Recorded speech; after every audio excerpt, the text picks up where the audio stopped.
एक बार की बात है, रामपुर नाम के गांव में एक करिश्मा नाम की लड़की रहा करती थी। उसके परिवार में वो, उसकी मम्मी और उसके पापा रहते थे। करिश्मा का परिवार गरीब था, लेकिन करिश्मा एक बहुत ही अच्छी लड़की थी। वो एक सच्ची, ईमानदार और एक नर्म दिल की लड़की थी।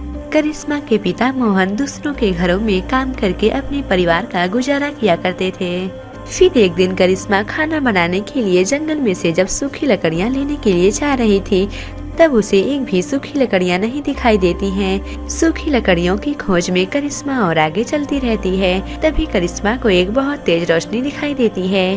करिश्मा उस रोशनी की तरफ आगे चलती रहती है। थोड़ी दूर और आगे चलने के बाद करिश्मा को एक बहुत बड़ा राजमहल दिखाई देता है, जिसे देखकर करिश्मा बोलती है, अरे इतना बड़ा महल, और यहाँ पर तो कोई भी नहीं दिखाई दे रहा है। क्या ये राजमहल खाली है? मैं इस महल को देखने के लिए और अंदर चलती हूँ। इतना बोलकर करिश्मा महल के अंदर चली जाती है। महल के अंदर जाते ही करिश्मा अपने सामने इतना लहंगा देखकर हैरान हो जाती है।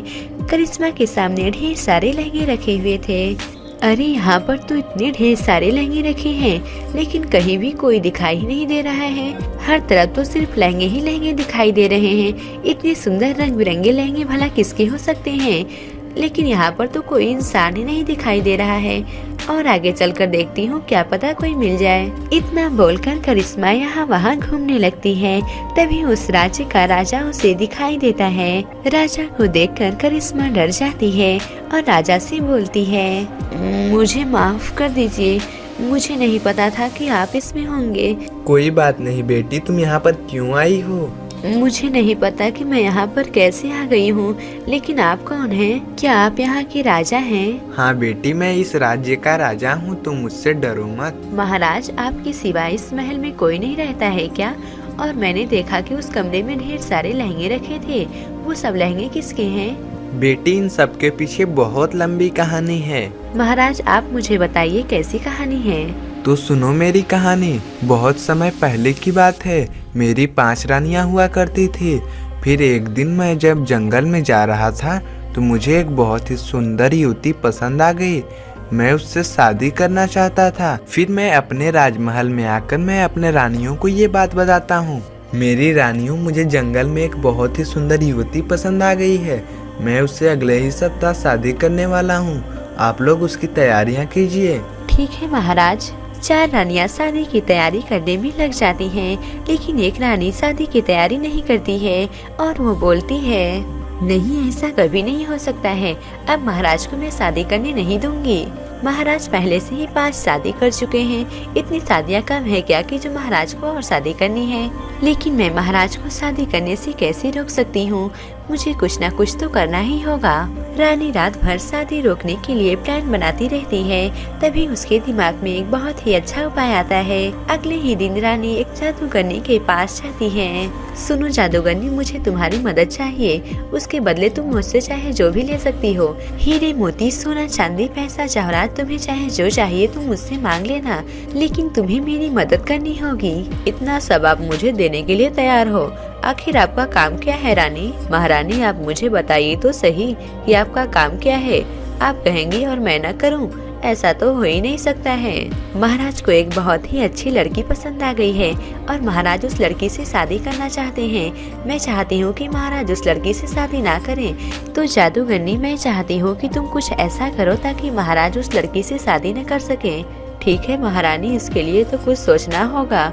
आप जाइए, कल सुबह मैं आपको बता दूंगी कि काम हो पाएगा या फिर नहीं। ठीक है जादूगरनी, मैं तो इंतजार कर लूंगी, लेकिन तुम्हें एक बात का ख्याल रहे, अगर मेरा काम नहीं हो पाया तो फिर तुम समझी रहना, मैं तुम्हें हमेशा के लिए इस राजमहल से निकाल दूंगी। महारानी, आप चिंता मत करिए, मैं आपके लिए कुछ न कुछ रास्ता जरूर निकाल दूंगी। ठीक है जादूगरनी, मैं भी यही सोच रही हूँ। अच्छा, मैं चलती हूँ, अब मैं कल सुबह तुम्हारे पास फिर से आऊंगी। फिर अगले दिन सुबह होने पर रानी फिर से जादूगरनी के पास आती है और जादूगरनी से बोलती है, अरे जादूगरनी, तुम कहाँ हो? मेरा काम हुआ या नहीं? जी रानी, आपका काम हो गया है। मैं तो पहले ही कही थी, आप कहें और मैं ना करूँ, भला ऐसा तो हो ही नहीं सकता है। ये लीजिए, ये एक जादुई पानी है। रानी, इस जादुई पानी को उस लड़की के लहंगों पर डाल देना। जैसे ही तुम इस जादुई पानी को उस लहंगे पर डालोगी, वो लड़की एक लहंगा में बदल जाएगी। अच्छा ठीक है जादूगरनी, अब मैं चलती हूँ। जब मेरा काम हो जाएगा तब मैं तुम्हें ढेर सारे सोने, चांदी, हीरा, मोती, तुम जो चाहो मुझसे ले सकती हो।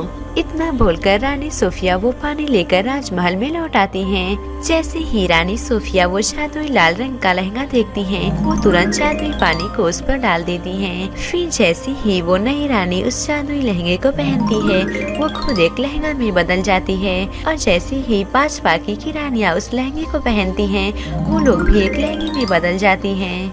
और जैसे ही राजा देखता है कि उसकी सारी रानियां एक लहंगे में बदल गई हैं, तो राजा बहुत ही उदास हो जाता है। अरे ये कैसे हो गया? मेरी सारी रानियां एक लहंगे में कैसे बदल गईं?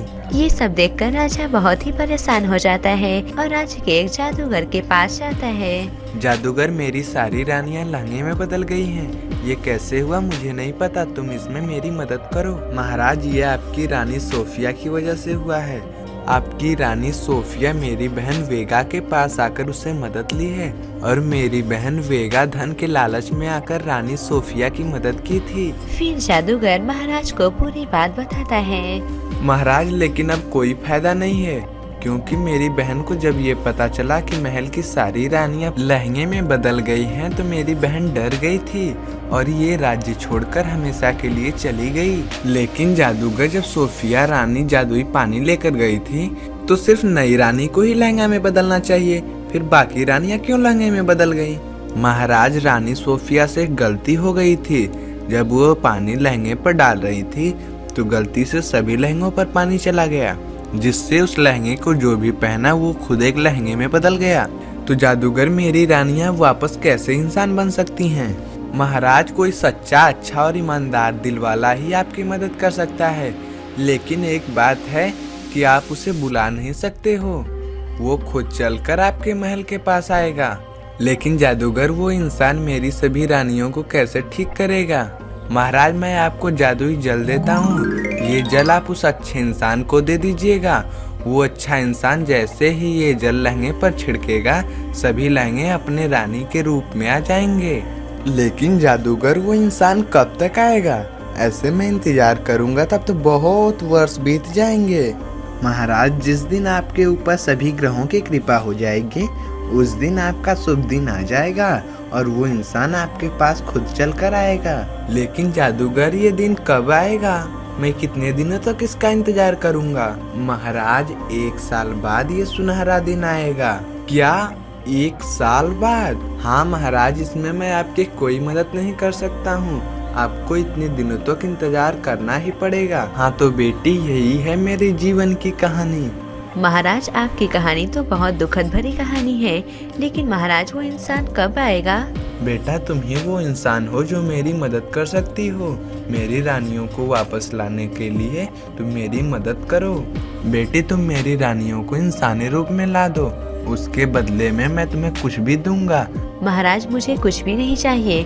अगर मैं आपकी मदद करती हूँ तो मुझे बहुत खुशी होगी। महाराज, आप बस मुझे इतना बताइए कि वो जादुई पानी कहाँ है, जिससे मैं सभी रानियों को फिर से इंसानी रूप में ला सकती हूँ। आओ बेटी, मैं तुम्हें वो जादुई पानी देता हूँ। फिर राजा करिश्मा को जादूगर का दिया हुआ जादुई पानी देता है।